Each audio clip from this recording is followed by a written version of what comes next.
staan vandag hier binne in die Coolbox. Dit is 'n masjien wat mense help om vinniger te herstel na harde oefeningssessies of na 'n operasie.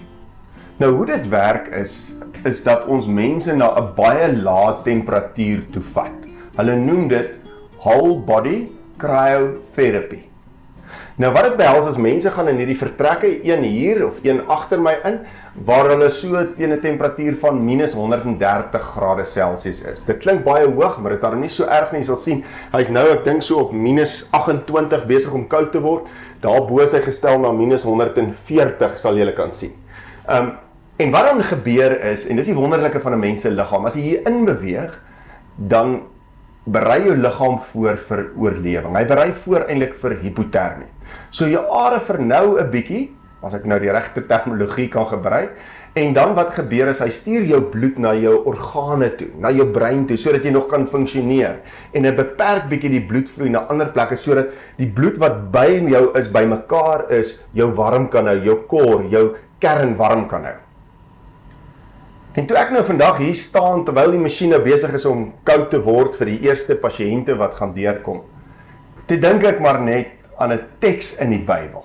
En hierdie teks is uit Hebreërs 10, daar vanaf vers 19 begin die gedeelte, en dan so in vers 25 staan daar die volgende: Laat ons mekaar aanspoor tot liefde en goeie dade. En dan 'n teks waarvan party van julle nie gaan hou. Moenie wegbly van die samekomste van die gemeente soos party se gewoonte is nie. Wat probeer hierdie gedeelte vir ons sê? Daai koinonia, daai saamwees, is waar die hitte, die warmte is. En 'n mens het dit nodig in 'n koue, kliniese, brutale wêreld waarin ons lewe. En hoe verder ek en jy van die bron af is, hoe vinniger word ons kouer. En dit is nodig dat ons mekaar aanspoor tot liefde en goeie dade, na mekaar omsien staan daar in die gedeelte, en ook vir mekaar net daar wees. Maar ons kan dit slegs doen as ons by mekaar kom, by mekaar is, teenwoordig is. Daarom sê die gedeelte, julle moenie langer van die samekomste van die gemeente af wegbly soos party se gewoonte is nie. Ons moet by mekaar wees, sodat ons iets van hierdie warmte van koinonia, die warmte van 'n geloofsgemeenskap kan ervaar. En daarom wil ek jou uitdag. Hierdie week moet asseblief nie wegbly soos jou gewoonte is nie. Mag gaan soek iewers 'n plek op. Dis welkom om ons deel van ons te vorm.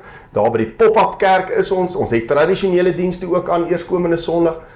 Maar skakel iewers in hierdie Sondag. Vat jou gesin en probeer net vir 'n oomblik net weer deel vorm van daai geloofsgemeenskap. En kyk of jy dalk iets van daai warmte kan ervaar. Want ek en jy het dit verseker nodig. Kom ons bid saam. Ons almagtige God, Hemelse Vader, dankie dat ons kan weet dat U altyd daar is vir ons, dat ons nooit sonder U kan wees nie.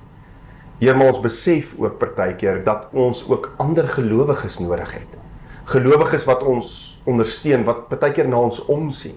En daarom vra ons, Here, help ons, lei ons deur U Gees, dat ons nie sal wegbly van geleenthede waar gelowiges saam is nie. Dat ons iets van daai warmte kan ervaar.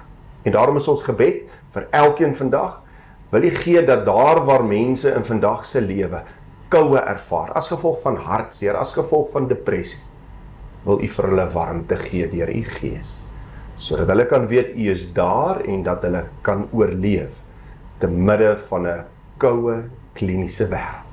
Ons bid dit in Jesus se naam alleen. Amen. Dankie dat jy vandag weer ingeskakel het hier by die kerk aanlyn. Ek hoop jy het 'n wonderlike dag en mag jy dalk hierdie evangelie deel met ander. Want dalk is daar net iemand daar buite wat bietjie in die koue staan en nodig het om te hoor dat hy net nader kom. Tot 'n volgende keer.